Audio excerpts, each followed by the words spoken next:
Welcome back mga channel members at mga regular and silent listeners po natin.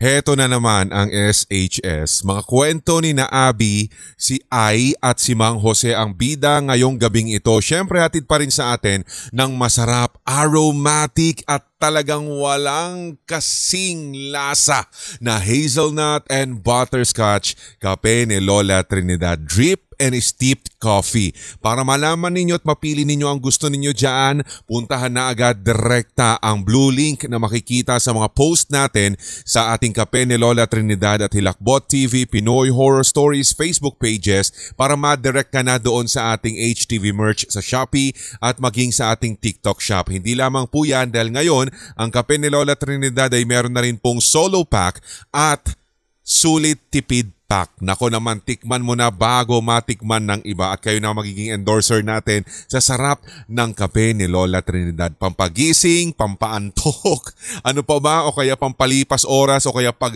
habang nag-iisip ka ng mga bagay-bagay at sa kung bakit iniwan ka na lamang at ginanon-ganon ka na lang. Di ba? Anyway, tara na nga, punta na natin ng ating tatlong kwento habang nire-record kasi natin ito ay medyo maulan. Pero sana nga din po mamaya abangan nyo ang ating episode o next episode or episode 9 na yata ngayon, episode 8 kung daw nagkakamali, ng ating Ang Dalawang Anino ni Satanas. Ito po ay ating series ngayong Nobyembre at dapat ninyong abangan yan. At sana nga po marami ang makapakinig ng seryeng ito ni G.Y. Jones. Okay? Ito na ang ating kwento. You are listening to Subscribers Hilakbot Stories, true horror stories submitted by HTV Positive listeners.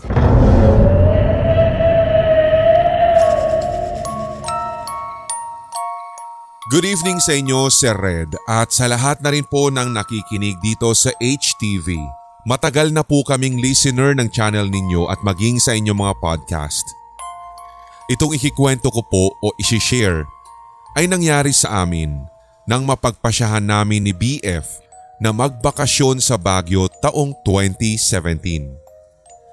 Alam naman po natin lahat na ang Baguio ay sikat sa mga nakakatakot o nakakahilakbot na mga kwento. Dahil na rin siguro sa lamig ng panahon na taglay ng lugar, sa makakapal na fog at maging sa mga lugar na paminsan ay tahimik. Dahil nga kaming dalawa lang, pinilit po namin na pagkasyahin lang ang budget namin para ma-enjoy ang lahat ng papasyalan.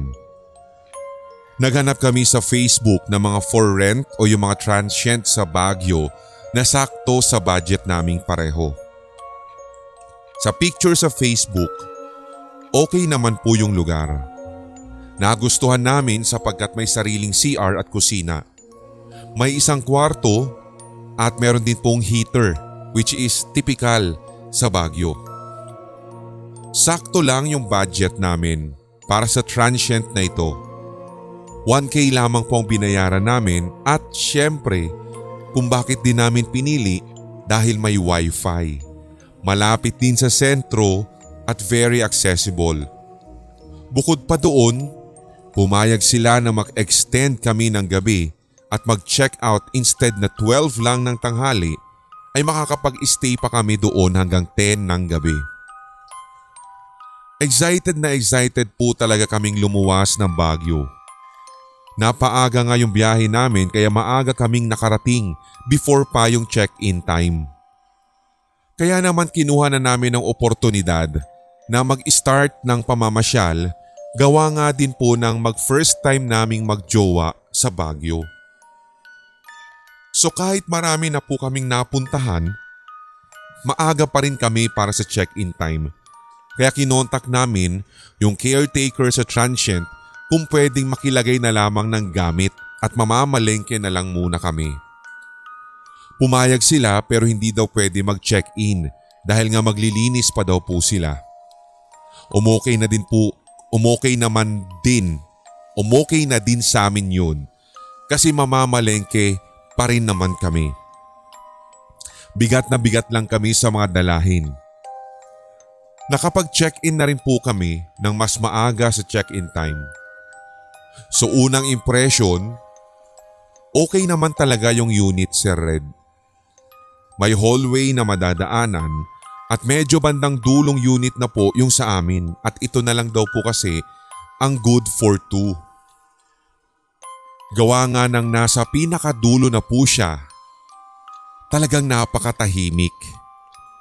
Parang wala kaming kasama sa buong floor pero dahil nga po excited po kami, hindi na lamang po namin masyado pang finokus yung aming isipin sa issue na yun. So nagbaba kami ng gamit, nag-asikaso ng mga pinamalengke, in-explore namin yung unit, nag-check ng mga iba pang amenities, yung water heater, yung TV, kumaayos ang cable at maging ang wifi. Talagang okay. Hindi lang talaga namin pinapansin ang mga signs na medyo ang creepy dahil sa tuwa. Hanggang sa nagyaya na po yung boyfriend ko na mag-asikaso na ng tanghalian gawa nga ng nagtitipid kami. So nag-decide kami na magluto na lang. Magluluto kami ng tinola at sa pagkakatanda ko nga noon, naghahanda na kami ng mga ingredients sa pagluluto nang napansin namin na meron kaming nalimutan. Hindi ko lang pumatandaan kung nasaan yung pampasarap at yung chicken cubes, which is ipinagkibit balikat lang namin dahil sa baba ng transient ay may mini grocery. Dahil ako na ang nakatoka na magluto, nagpresenta si BF na siya na ang bibili, which is inokayhan ko na dahil tinatamad na rin naman akong lumabas. So tanghaling tapat po nun at napakaliwanag kaya hindi ako natatakot or nag-iisip ng kung ano-ano. Tiningnan kong maigi kung ano pa ang kulang at baka pwede nang mabili o maisabay na mabili pagbaba ni boyfriend. Gawa ng kami nga lang dalawa, binilinan ko si boyfriend na ilock yung pinto at tatawag na lang daw siya kapag andyan na siya. So ako bilang busy sa pagluluto, umuon na lang ako nang hindi ko siya nililingon. So nagets nyo to guys ha? So binilinan niya si boyfriend niya na ilock ang pinto at nagsalita si boyfriend daw niya na tatawag na lang siya o kakatok kapag nandyan na siya. So busy daw po sa pagluluto yung ating sender at umuo na lang siya ng walang lingon-lingon. So after ilang minutes po nun, narinig ko yung boses ni BF. B, sabi niya. Inacknowledge ko pa iyon at sabi ko sandali dahil naghihiwa pa ako nung mga panahong yun. Hanggang sa tinawag niya ulit ako. Binuksan ko na yung pinto. Pero natulala ako dahil wala pong tao sa labas. Trinay ko pa pong lumabas ng husto mula sa pintuan at tinawag si boyfriend. Hanggang sa ma-realize kong wala talagang ibang tao. Doon na po ako talaga nilamon ng hilakbot. Hindi ako nagkamali. May gumaya sa boses ni boyfriend. Bukod sa walang katao-tao sa buong floor ng transient, talagang natameme na lamang ako ng ilang minuto hanggang sa dumating na talaga si boyfriend. Nung una hindi ko sinabi sa kanya kasi ayaw kong masira yung trip namin dahil nga kararating lamang namin at sayang talaga yung pagkakataon kung masisira o matatakot lang kami. Since noon, na-realize ko na hindi lang talaga sobrang creepy yung lugar. Napansin ko na rin mula sa kung paano yung pagkakapintura ng mga walls at sa kabuang itsura niya, Sir Red. Very old. Nasa dulong part pa kami. Pagkatapos po namin kumain ay nagyaya na akong lumabas at nagdahilan na lang ako kay jowa na ang dami pa naming pupuntahan at papasyalan kaya bilisan na naming umalis. Nag-maximize o minaximize ko po yung paglabas namin at every time na magyaya ng umuwi yung boyfriend ko ay nagdadahilan ako na may gusto pa akong puntahan. Ininsist ko pa nga na hintayin na namin yung night market. Nung feeling ko sa sarili ko ay pagod at antok na ako ng sobra, saka na ako umagri na umuwi. Sakto po na pag-uwi namin, may mga tao na sa katabing unit. Napakarami nila at maiingay. Kaya doon, kahit papaano, medyo naging kampante ako. Nag-dinner pa kami, nag-chill ng kaunti at uminom. Nung patulog na kami, mukhang tulog na rin yung katabing unit namin dahil wala na rin ako naririnig na nagkikwentuhan at nagtatawanan sa kabila. Doon talaga, Sir Red, naramdaman na naman namin na napaka-unsettling nung feeling. Yung kwarto po namin ay may double deck na bed at dahil dalawa lang naman kami doon, sa baba na kami natulog. Sa may paanan ng bed na empty, pwede mo namang paglagyan o pagsiksikan ng gamit. Pero wala pa po akong sinasabi sa boyfriend ko patungkol sa nangyari kanina. Pero siya din, may kakaiba na pong nararamdaman. Yung feeling kasi namin nung time na yun, Sir Red, ay parang may iba kaming kasama. Napaka-uneasy sa feeling dahil parang kanina pa tinititigan o nakatingin sa amin sa bawat kilos namin. Kada may magsi-CR sa amin ay isasama yung isa. Hindi kami natulog buong magdamag. Uncomfortable talaga kami nung time na yun. Basta't pilit ko na lamang ipinipikit ang aking mga mata dahil baka may makita pa ako na kung ano at hindi ko talaga kakayanin. Ang boyfriend ko'y nakatalikod na sa akin ng matulog dahil mas nakakabahala daw na tumalikod sa kung anuman ang meron sa transient namin. Hindi man kami nakatulog, gumayak pa rin po kami kinaumagahan. Namasyal ulit kami at kagaya ng kahapon, pinush ko talaga na halos wag umuwi doon sa transient kahit napagod at antok na kami.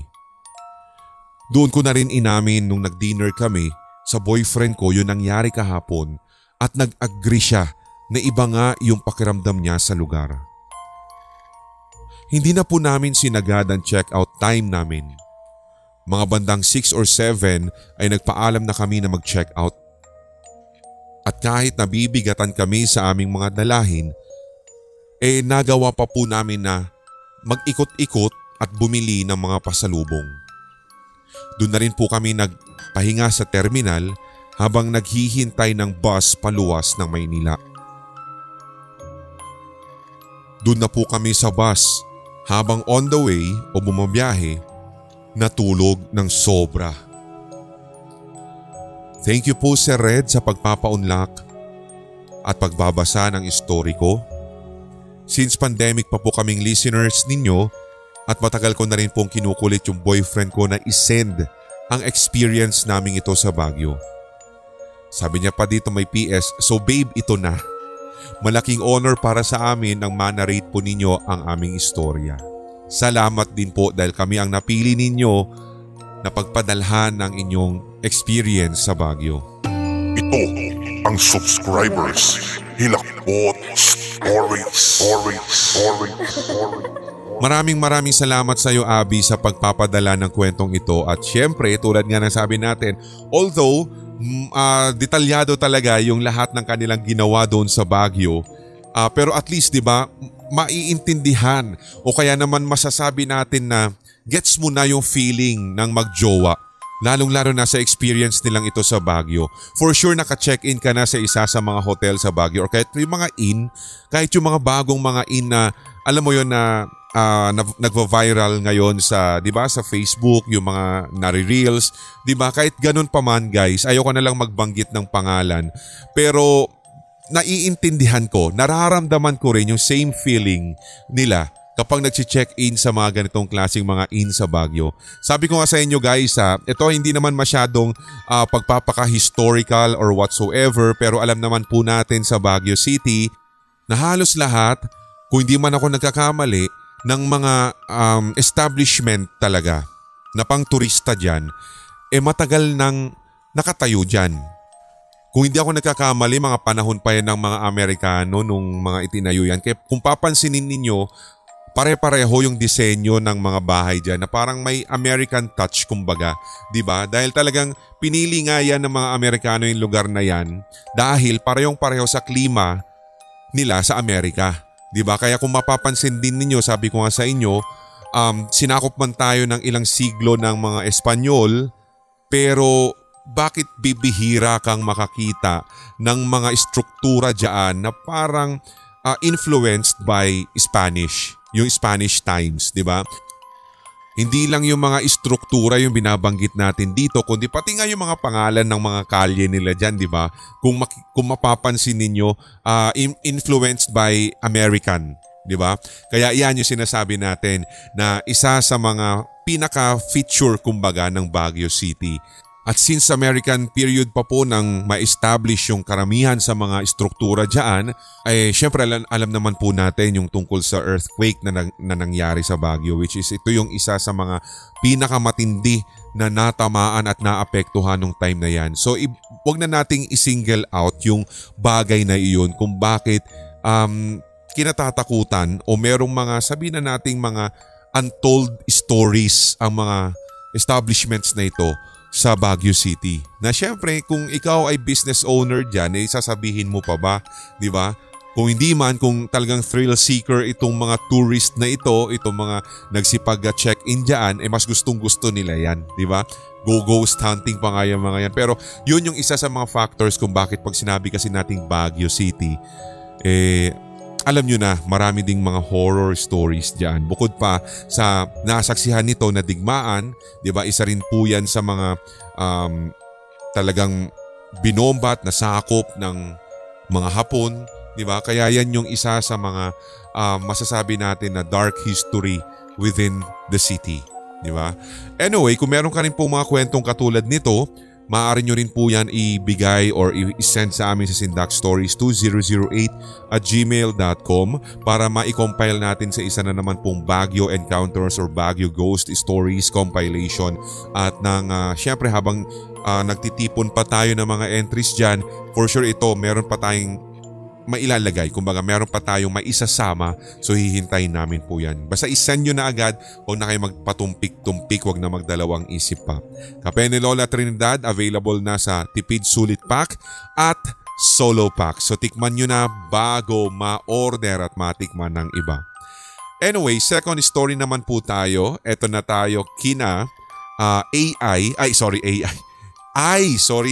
Kasi AI 27 years old, ngayong 2024 daw, at sabi niya, lahat daw na nakikinig sa programa natin ay sana'y swertehin at isi-share lamang daw po niya ang weird na experience na ito.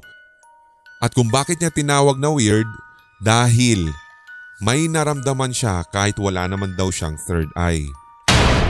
Ito ang subscribers Hilakbot Stories. Nag-start po ako makaramdam nung bagong gawa o bagong paayos pa lamang ang bahay namin mula po nang kami ay masunugan. Ang bahay po kasi namin noon ay literal na bahay lang sa city, pero nang masunugan, pinagpasyahan nila mama na palagyan ng second floor. Tatlo kaming magkakapatid at pangalawa po ako sa tatlo. Ang kwarto namin ay nasa first floor.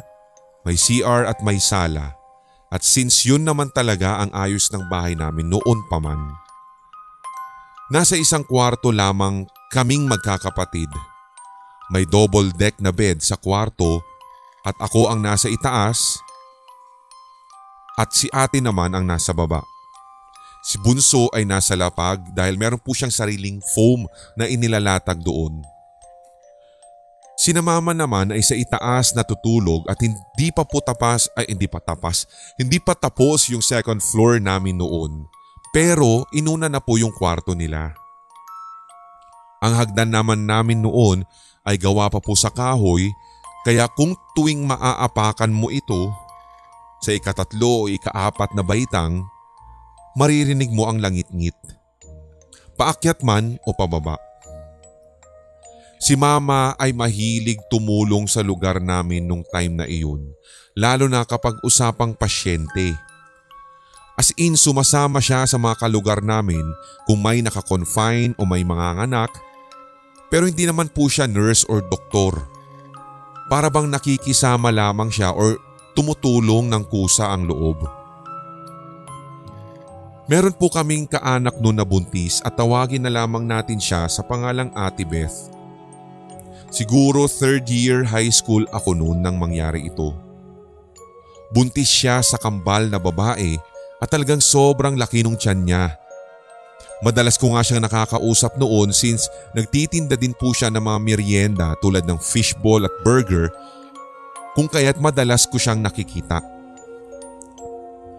Meron siyang 2 anak na lalaki, pero nung gabing pumunta siya sa amin, isa lang siya o isa lang ang kanyang kasama noon, who is yung panganay na tawagin na lang natin sa pangalang CJ. Bata pa ang kanyang anak noon. Siguro ay nasa 4 years old kung di ako nagkakamali. Madalas din po na nasa bahay namin yung batang ito, kaya naman sanay na rin siya sa bahay. Pero nung araw na nagpunta sila sa aming bahay, si Ate Beth kasama si CJ, ako ang nasa sala nun kasi nanonood ako ng balita. 7:00 na po iyon ng gabi. Si Mama ay nasa taas. At nung tinanong ko nga si Ate Beth kung nasaan at tinanong ako ni Ate Beth kung nasaan daw si Mama, itinuro at isinenyas ko pang ang nasa taas. Plano pa nga niyang umakyat noon, pero dahil mabigat na ang kanyang tiyan at sa tansya ko nga 8 months na siya noon, hanggang 4 steps lang ang kinaya niya sa hagdan namin. Kaya sumigaw na lamang siya para matawag si Mama.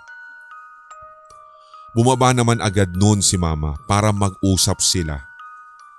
Kinabukasan, may check-up daw siya at si Mama lang ang kasama niya noon. Ang kwento pa nga ni Mama ay kumain pa nga daw po sila sa Jollibee bago magpa-check up hanggang nakarating na nga sila sa ospital. Doon nalaman ni Ate Beth na kailangan na pala siyang i-CS dahil pumutok na ang kanyang panubigan sa loob. Gustong agapan ng mga doktor ito para maisalba din silang mag-iina. Sa awa ng Diyos ay safe na nailabas ang kambal. Pero si Ate Beth ay nakoma, Sir Red, dahil may bumara daw sa kanyang puso na galing sa kanyang panubigan. After ng ilang oras mula po ng mga anak, very sorry pero namatay po si Ate Beth. Nagulat talaga ako sa balitang iyon, Sir Red, dahil kinagabihan ay ang okay niya at ang lakas. Dumaan pa nga nung umaga sa bahay si Ate Beth bago magpa-check up. Kinagabihan nang namatay siya. Bandang 2:00 ng madaling araw, since mahilig kaming magpuyat ni ate sa kanya-kanyang higaan, nakabukas yung pinto ng kwarto. So makikita mo yung sala at yung daan paakyat sa hagdan. Nang bigla po akong nakarinig ng langit-ngit mula sa hagdanan. Parang may umakyat. Parang 4 na mabibigat na hakbang paakyat yung narinig ko. Nung una ay nagulat ako dahil mula sa kwarto, tiningnan ko kung may tao ba pero nakasilip din pala si ate. Pero nang magkatinginan na kami ni ate, biglang may bumaba na sa hagdan pero wala pong tao o kung ano paman. Sa kaba namin sinara namin yung pinto ng kwarto at nag-chat ako kay Mama kung may tao ba o may umakyat o bumaba galing sa taas. Ang sabi, wala naman daw at hayaan na lang daw namin. Baka dahil daw sa hayaan na lamang daw namin at baka si Ate Beth lamang iyon. dahil dito siya sa bahay huling nanggaling.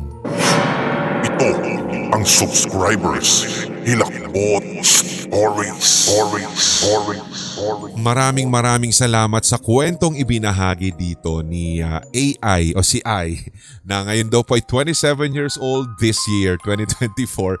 Maraming salamat sa iyo ay sa syempre pagbabahagi ng iyong kwento. Sabi ko na di ba?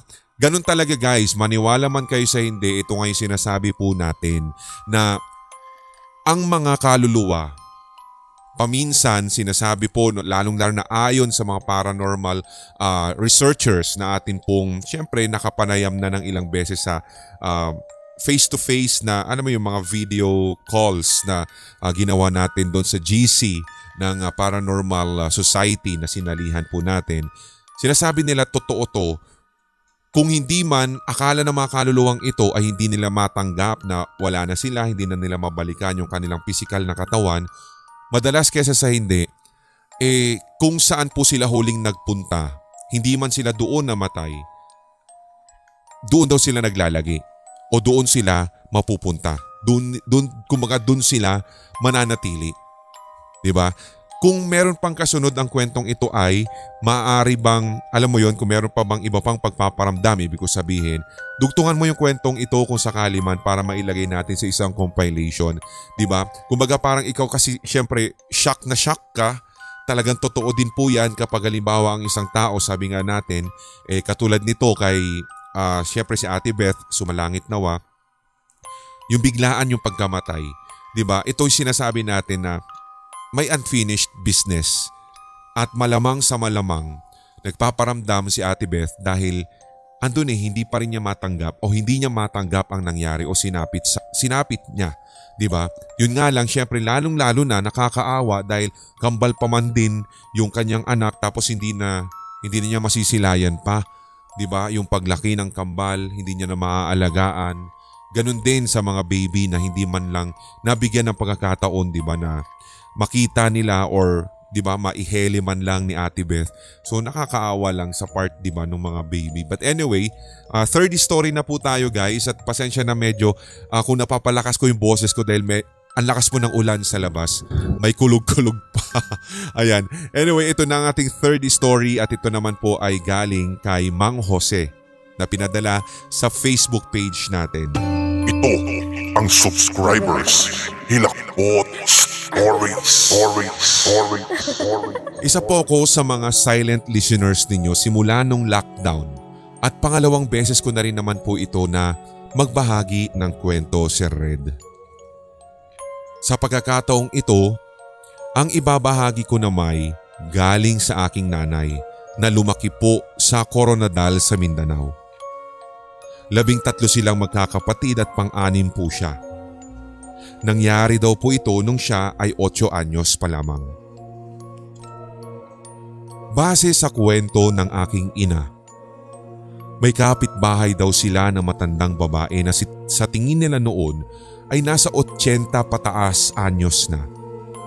Mabagal na ang paglalakad dahil nga sa katandaan. Kuba na rin daw po ito at bihira lamang nilang makita na naglalakad sa labas kahit man lang sa bakuran ng bahay nito.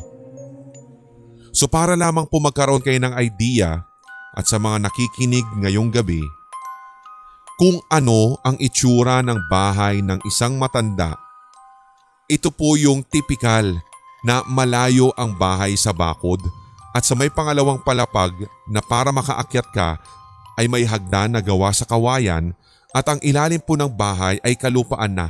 At doon madalas nakaimbak ang mga sako, abono o kahit man yung mga hapunan daw ng mga manok. Yung pinaghahapunan or kung saan siguro yung mga, ano ba tawag doon, yung mga baskets nila siguro, ganon. Diba? Or parang pinakapugad nga daw sabi niya. Kung saan doon nga daw nakukuha yung mga itlog. So gets ninyo guys sa yung bahay. So parang siguro naka-elevate siya sa lupa tapos doon sa silungan. Alam nyo na yung mga nakikita doon. Okay? So yan. Napapabalita kasi Sir Red na itong matandang ito ay ang aswang sa lugar namin. Pinagdidiskitahan daw nilang nakawin ang mga bote ng syoktong na nakatambak lamang daw po malapit sa entrada ng bakuran nila para maibenta daw po sa bayan sa junk shop. So tanghaling tapat daw po nun at yung nanay ko ang pumasok. Tanghaling tapat daw po nun at yung nanay ko ang pinapapasok ng mga kuya niya sa bakuran ng matanda dahil mas mabilis makalusot sa kahoy na bakod at makakatakas sila agad. Pero bago daw nila ginawa ang kanilang plano ay siniguro nila na nakaakyat na ang matanda sa bahay. Hinintay nilang makaakyat sa hagdan at ang hagdan po na tinutukoy ay hindi po yung stairs kundi yung ladder na matarik na akyatin. At dahil sa edad ng matanda, matagal nilang pinanood na makaakyat para masigurado na naroroon at papasok talaga ito sa loob ng kanyang bahay at hindi na sila maaabutan. Sir Red, ang layo po ng bakod papunta sa bahay ng matanda ay may 3 o 4 na metro. Kaya sigurado sila na pag bumaba ang matanda ay makikita nila at dahil sa kabagalan nitong kumilos, siguradong hindi po sila mahahabol. So dahil nga ito na, malapit lang sa bakod ang mga nakatambak na mga bote, natuloy at pinapasok nila si nanay. Dahan-dahan pa nga po nilang inilalagay sa sako ang mga bote. Hinihila pa ng mga kuya ni nanay yung punong-puno ng bote na sako. So habang ang iba ay naka-look out sa bahay ng matanda kung meron ng bababa. Nasa pangalawang sako na ang napupuno ng nanay ko nang may marinig daw po silang animoy pagaspas at talagang yung hangin ay bumabagsak daw po Sir Red. May malakas din daw pong huni ng ibon at sa pagtingin nila sa paligid, nagulat silang lahat dahil nakita nila ang matanda Sir Red na nakatayo sa likod ng nanay ko at tinatanong sila kung ano daw ang ginagawa nila doon. Sinagot pa nga daw po siya ng nanay ko na, ninanakaw namin mga bote mo. At nagtakbuhan silang pauwi sa bahay nila. Hindi makakalimutan ni nanay ang itsura ng matanda na nakabuhaghag pa nga daw po yung mga puting buhok nito. Nanlilisik din daw ang mga mata nito, nakanganga at maaamoy daw mula sa bibig niya ang malansang amoy. Sir Red, may kasunod pa po itong kwento kong ito at ang akin naman pong isishare sa pagkakataon na iyon ay kung paano inaswang ang bunsong kapatid nila. Patiktik na lamang po mga kaibigan ko na lagi pong nakikinig dito sa inyong YouTube at sa inyong podcast, sina Ayla, Julian, Julius, Jessie, Noriel at mga tiga Calamba, Laguna daw po. More Meralco. Ang corny mo ano? More Meralco po. Power pala Sir Red, sabi niya. Patuloy lang daw po sa pagkapit sa matigas at paghimas sa madulas. Ewan ko sa'yo, ang corny mo. You are listening to Subscribers Hilakbot Stories, true horror stories submitted by HTV Positive listeners. Alam mo yung gustong-gusto mo na sanang manakit online pero hindi mo alam kung paano sisimulan. Anyway guys, maraming salamat. Kung ano pa, dugtungan mo na agad, ano bang pangalan niya? Mark ba yun? Ay hindi, sorry Mang Jose. Dugtungan mo na para ma-compile natin itong kwento mo. Ayan, pasensya na hindi na tayo nagkakarinigan. Mas malakas yung ingay nung ulan sa labas.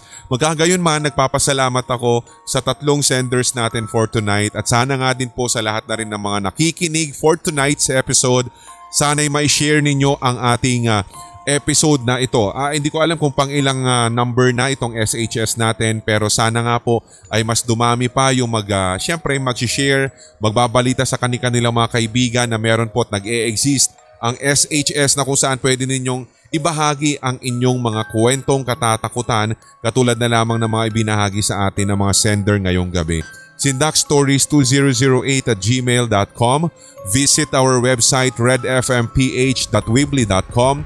At syempre pa ganun din sa ating mga Hilakbot Haunted History YouTube channel, mga brother YouTube channel natin, Sindak Short Stories, Pulang Likido Animated Horror Stories at maging yung Red Diaries Tagalog Love Stories. Ako pong muli sa Red hanggang sa susunod na kwentuhan. Tuloy-tuloy na mga hawaan para wala ng galingan at lahat tayo ay solid. HTV Positive. Love you guys. May mga kwentong kababalaghan o mga karanasan kang kahilahilakbot na nagmumulto sa iyong memorya?